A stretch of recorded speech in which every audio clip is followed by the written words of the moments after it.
Now, you know, we talk about 188 number 8 trucks, but that's in 12 to 16 hours.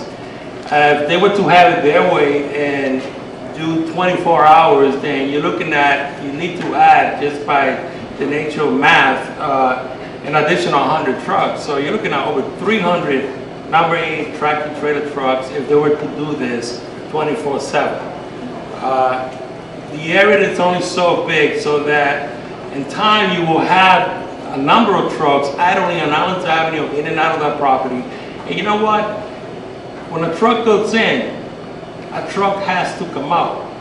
So you're talking about 188. So you could just double that number, because if it goes in, it has to come out. If it comes into the property, it must leave back on 95. So we're doubling this here.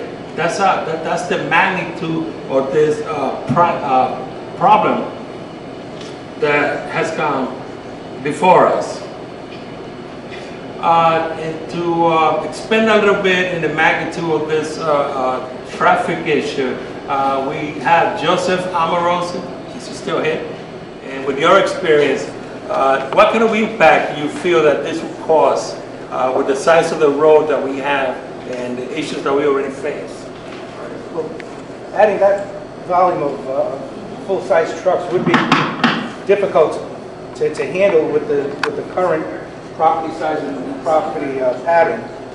I don't know if the company, what their plans are for egress or degress from the property, and how they'll actually handle that to get highway access.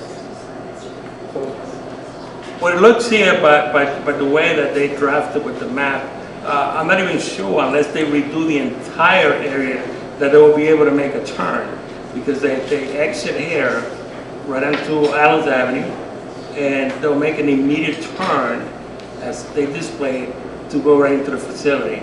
So I really don't see where there's enough room for that purpose. well, we would hope that, from the police department's point of view, we would hope that we'd be able to review a plan prior to this going into effect, where we can assess it and do a traffic study to see if it is feasible, especially for the size of the vehicles that they're going to be utilizing. Well, the data that they used in order to formulate a so-called plan was from back in 2012 and 2014. The company does not have an updated traffic plan on here. They do not yet. No, it seems like that would be paramount that we have one, just to be able to assess if there is sufficient room for trucks to get in and get out safely, and to safely merge with the traffic coming off of 95 North on that exit ramp, along with the traffic coming down off of 95 South. Thank you. Any questions for Mr. Comoros that I'm not thinking of? There's also an issue with trucks circling around, coming down Eddy and Thurber's Avenue. If they say in their plan that if it's full, if the queue is full, that they'll just simply loop around, which means they'll go either through our neighborhood, they'll go south on Allen's Avenue, and come around Eddy Street somehow to come back down Thurber's, or make a left at the light going north to Oxford or Public Street, go up Public Street, and then turn around and come down Eddy Street, go south on Eddy Street, and then make a left on Thurber. So they'll be making a loop if they're too busy to get into the queue.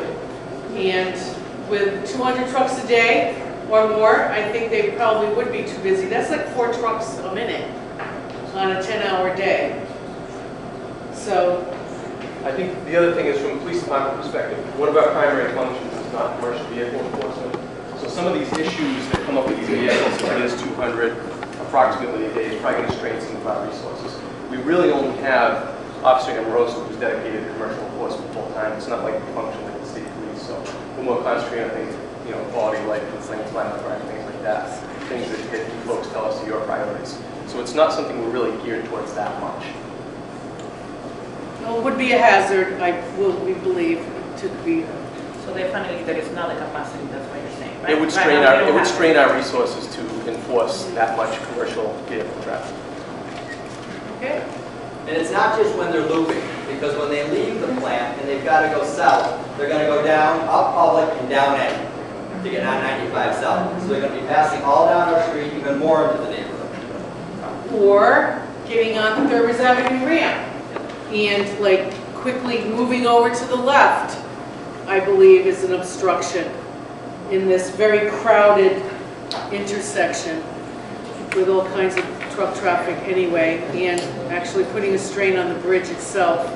Or what they could do is, I see the other trucks doing it, is go straight down Memorial Boulevard, go right down downtown. If the ramp is backed up, the trucks, Sims metal trucks and these would just go straight through downtown and, you know, smelling all the way to the mall and get on the road there.